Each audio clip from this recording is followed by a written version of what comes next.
มาขอหน่อยจะทำบ้างนะเปล่าเจ้าพระวันเกิดมีอะไรทำนะเปล่าอยู่ตรงสี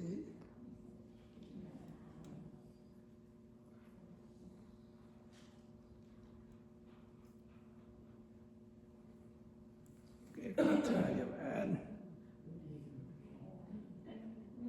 วินาที3อะค่ะเป็นกุศลหรืออกุศลเจตสิกเป็นกุศลเจตสิกเวรตีก็คือเว้นจาก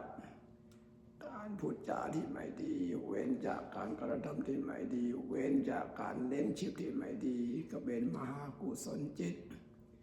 เป็นมหากุศลเจตสิกนั่นแหละประกอบกับมหากุศลจิตประกอบกับโลกุตระจิตก็เป็นกุศลก็มันมีมรรค8ใช่ไหมมรรค8วรดี3ก็อยู่ในมรรค8นั่นแหละสัมมาวาจาสัมมากัมมันตะสัมมาอาชีวะเว้นจากการพูดเท็จ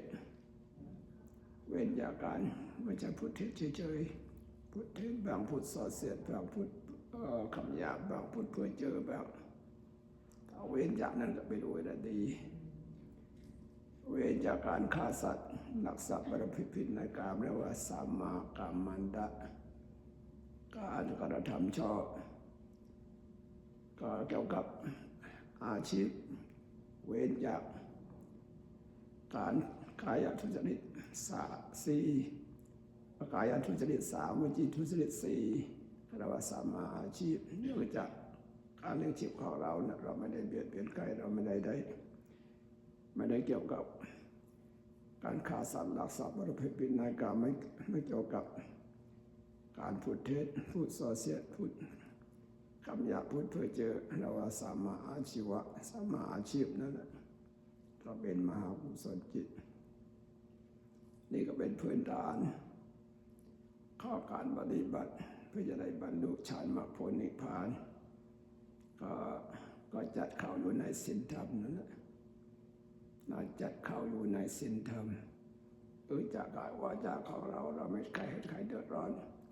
เนื่องจากการเลี้ยงชีพของเราไม่ทำให้ใครเสียหายเดือดร้อนเรียกว่าเวรดีความหมายเวรดีก็คือเว้นจากอะไรเว้นจากการไม่ดี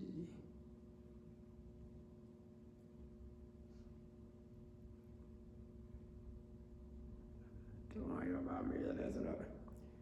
ဝရဒီတရားနဲ့ပတ်သက်ပြီးတော့ဝရဒီဆိုတာရှောင်ကျင်တာပေါ့ဘာရှောင်ကျင်ရမလဲဆိုတော့ဒါမဂ္ဂင်၈ပါးတရားဓမ္မအပါဝင်ပါပဲသမ္မာကမ္မန္တဒါကောင်းစွာသမ္မာဇီဝဆိုတော့သမ္မာဝါစာကောင်းစွာပြောဆိုခြင်းပေါ့ကောင်းတော့ပြောဆိုခြင်းဆိုတာမကောင်းတဲ့ပြောဆိုခြင်းမှရှောင်ကျင်တာပေါ့မူတာမပြောဘူးကုန်းတဲ့စကားမပြောဘူးဇာတနာစကားမပြောဘူးအိပ်ခြင်းစကားမပြောဘူးအဲ့ဒီမကောင်းတဲ့အပြောဆိုတော့ပတ်သက်ပြီးတော့ရှောင်ကျင်ခြင်းဟာဒါဝိရဒိသမ္မာဝါစာလို့ခေါ်ပါတယ်မကောင်းတဲ့အပြုအမူအရာသမ္မာကမ္မန္တပေါ့ဒါကောင်းစွာပြောလို့ခြင်းဆိုတော့မကောင်းတဲ့ကာယတို့စရိုက်ကလည်းရှောင်ကျင်တာပေါ့သူဘာသာကိုမတော့သူဘာဥစ္စာကိုမခိုးယူတဘာအရာကိုမပြမဘူးအဲ့ဒါမကောင်းတဲ့ကိုယ်မူရာသုံးပါးကနေရှောင်ကျင်တာဒါတော့မကမနာလို့ခေါ်ပါပဲမဟာစီဝါကျတော့တဲ့မူကြောင့်မှုနဲ့ပတ်သက်ပြီးတော့အဲ့ဒီတို့စရိုက်တရားနဲ့မပတ်သက်ဘူးပေါ့ရတမအာဇီဝါလို့ခေါ်ပါတယ်ဒါကြောင့်မဂ္ဂင်၈ပါးတရားထဲမှာတဘာပါဝင်ပေါ့စံတရားမဲ့တရားဖို့တရားနိဗ္ဗာန်တရားရရှိဖို့အတွက်အခြေခံဥမြင့်တယ်ပါပဲဤလာတရားထဲမှာထဲသွင်းပြီးတော့ရည်သွင်းရပါတယ်အဖို့အောင်ทั้งหลายเราทำคุณงามความดีเป้าหมายสูงสุดของเราก็เพื่อบรรลุมรรคผลนิพพานวิริย3ประการนี้จำเป็นอย่างยิ่งจะต้องมีเป็นพื้นฐานถ้า สิ้นธรรมไม่บริสุทธิ์คิดตัวเองมาอะไรเราก็เกิดความเสียใจความไม่สบายใจความเสียใจความไม่สบายใจก็เป็นโทสะเมื่อไม่เกิดความโทสะแล้วสมาธิก็ไม่เกิดปัญญาก็ไม่เกิดเมื่อเป็นเส้นธรรมที่บริสุทธิ์เราจะไม่เกิดความเสียใจคิดสิ้นธรรมของเราเมื่อไรที่บริสุทธิ์เราก็เกิดความ อิ่มใจเกิดขึ้นความอิ่มใจนี่แหละก็ทำให้เกิดความเบากายเบาใจ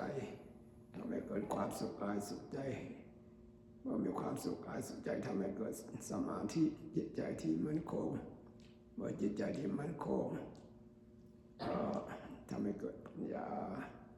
เพราะฉะนั้นศีลธรรมเป็นพื้นฐานของที่จะบรรลุมรรคผลนิพพานของท่านทั้งหลายหลักสูตร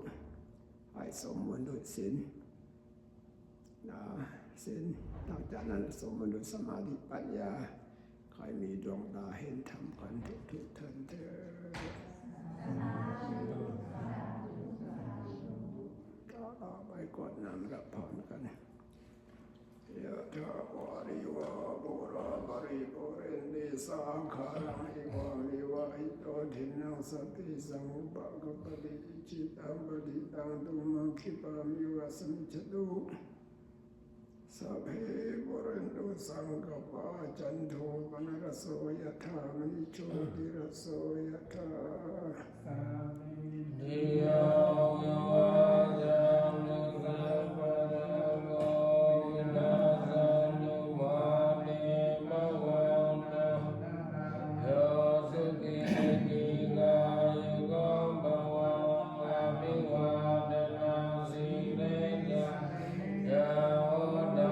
ปัจจายโนญาณาโนธรรมวัฏันอายุวันโนสุขังภาลัง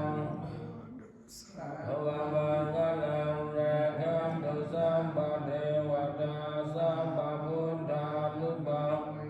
สดาโสติภวันตุเตภวตุสัมปะมังคลังราคันตุพุทธาสัพพะธรรมังภาวินาสดาโสติภวันภวตุสัมปะมัง